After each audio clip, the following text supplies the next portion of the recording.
I just got back from an offsite and I got the chance to speak with a lot of talented folks within the company, and one thing stood out. Sales are insane. Hey, this is Rafa from Lemlist. Welcome to today's video. The goal today is to be extremely transparent on the learnings of our sales team here at Lemlist. I want to share what they taught me, all of the secrets, how to break in, what skills matter, what makes a great company, and the red flags no one tells you about. I ask the questions and some people are simply too shy to ask because I don't know what being shy means. And thankfully for me, the sales team at Lemlist tolerate me. Now, I get tech sales can feel like a secret exclusive club, but they're just guys like you and I. Which segues perfectly into our first topic of the day. Entry and fit. How on earth do you break into the sales world? Well, it all starts with the hustle. Everybody knows that word.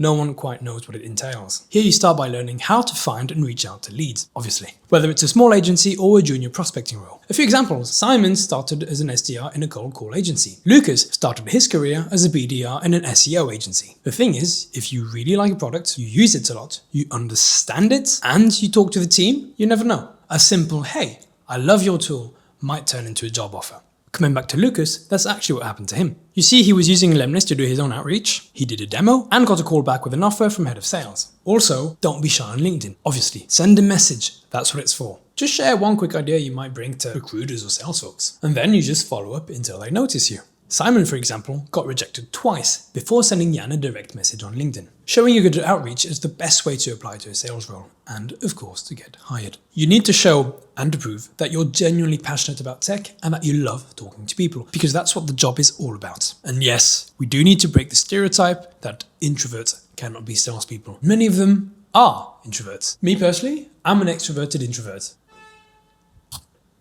Thank you. We can all make it. But let's be real for a second. If you get a stomachache every time you talk to someone you don't know, it's not going to make your life any easier. So, how do you pick a great company to do tech sales? Well, the bottom line, this is pretty obvious in fact. Sell what you'd actually buy. Make sure you believe in the product. If you'd use it yourself, it feels natural, believable.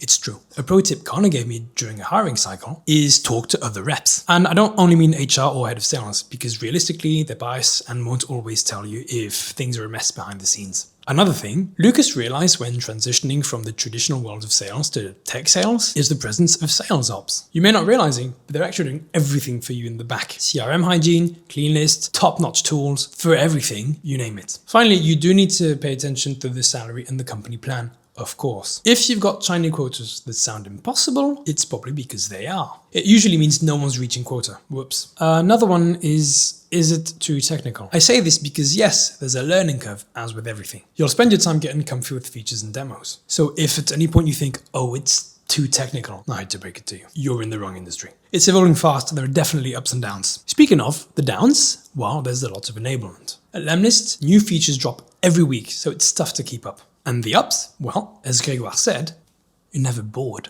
In his previous company, the product didn't change much. So, naturally, the demos were always the same. Now, every demo feels different. So, what about the pay? In French, we have a saying for this. We say, c'est le nerf de la guerre. This is the reason we all look for jobs in the first place, at least the chief reason amongst them. Basically, if you're good, it pays well. That's because it's a tough job, so it makes sense that you are rewarded accordingly. Josh, in fact, told me you don't do a job if you're not money-driven, especially in sales. And this is true for all of us. Take this from a creative. In all transparency, there will be large salary gaps depending on location. For instance, if you're a US-based company with reps in Europe, you can claim approximately these salaries.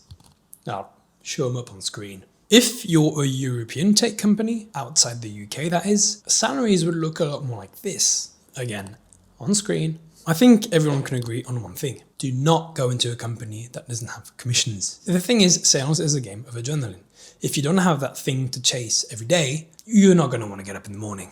I might have mentioned this, but we're all playing the same game and we all want the same thing. And any extra little reason that motivates you to get up in the morning, good. And money might just be one of those things. Can you really call it sales if you don't do outbound? No. Okay, let me break this down. Thing is, inbound only is easy, but it makes you soft. Real reps are hunters. Those who fare the best are the ones that go out and get what they want. So real reps chase deals that no one handed them. It's important to feel satisfied in what you're doing in your job, right? You need to feel proud of yourself. You need to feel a sense of achievement. And for sales, this is self-sourced wins. The best companies know this.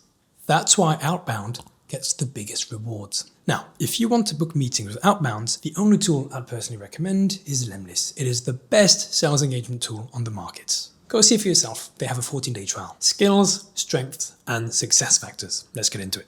So what sales really matter? Inventiveness. A no might turn into a yes tomorrow, or after tomorrow, next week, or in the months following, depending on how long you keep it up for. You have to be persuasive and you have to be consistent the whole time. Quick product smarts are another great one. Learn new features fast so you can demo like a pro consistently. Flexibility is another great one. So you, the guy next to you, and everybody else, different in their own rights. Correct? Your clients are much the same. You need to learn to adjust on the fly, adapt to whoever's in front of you. You got to close that deal. Also, smart qualification.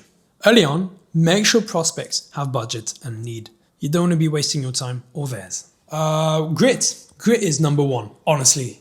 Even despite what I mentioned previously, grit is like above everything else. It calls back to other strengths I've mentioned, such as consistency, persuasiveness, and just keeping at it for a long time. Not to repeat myself, but seriously, this gets some major deals closed. Major companies might take months to sign on. Just stick with them. As for demos, what separates junior account executives and senior account executives are how much and how well you can tailor a demo to the client you have in front of you.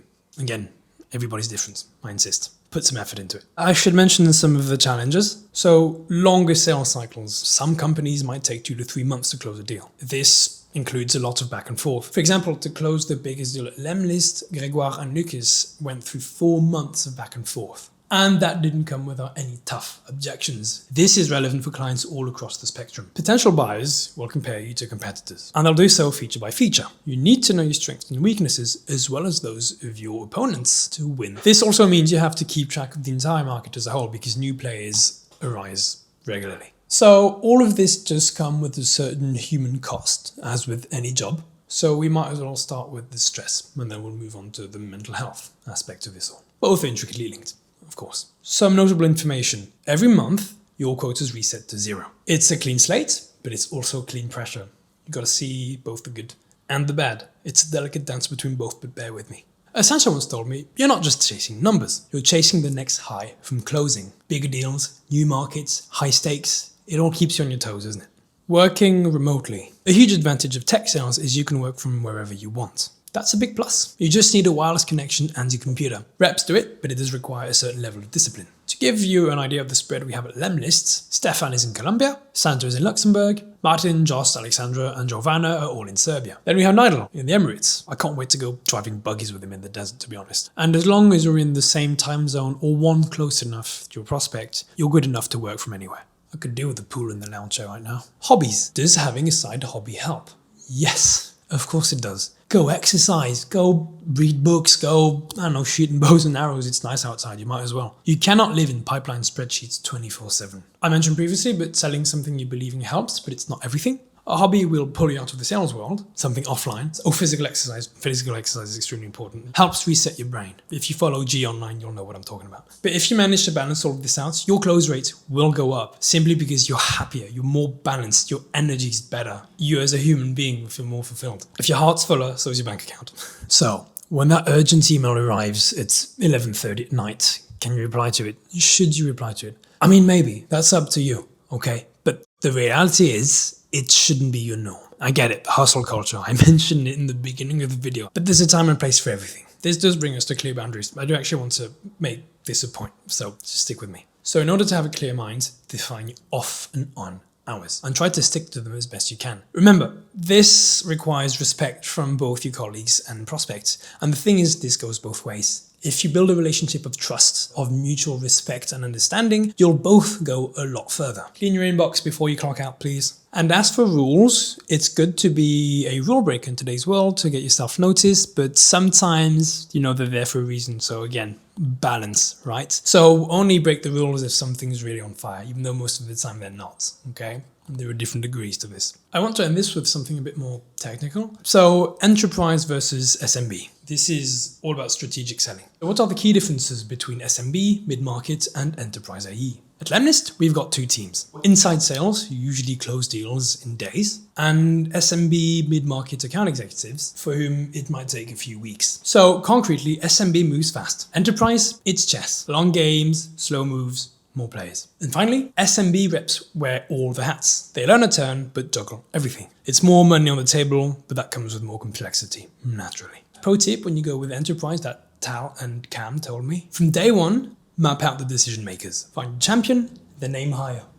When you're selling product-led SaaS like Lemlist, the first person to sign up is often an individual contributor, not the decision maker. You need to find and involve the decision maker early on, because only they can approve a 20-seat deal. There's a lot of fish in the sea, but some of them are bigger. I'm thinking of something, but I remember asking them about dumb reasons for losing a deal early. For example, Lucas told me about security. If you don't ask, they won't tell. But in large companies, this is absolutely top priority. The thing is, some of them have privacy policies that make the process a burden. And that's fine, by the way. You have to learn to work around this, or with it, in a sense. So the earlier you surface blockers, the faster you move forward and move on. Okay, I think that's pretty much it. Ultimately, it's a hard job with tons to learn. But at the end of the day, if you enjoy listening, understanding problems, learning complex technical solutions and tools, teaching people things they don't know, this is going to be for you. I understand there's a lot of things to take into account, but take them one by one, slowly, and you'll get there. You'll be just fine. By the way, if you're somewhere along that process, we're still hiring, so go have a look. Shoot us a message, right? You can shoot me a DM on LinkedIn. You can find us on Welcome to the Jungle, find offers directly on LinkedIn, and don't hesitate to send our salespeople messages directly on LinkedIn. And maybe then, if we like what we see, we might hire you in one of the 4 positions we currently have open. See you guys. This was Rafa from Lemlist.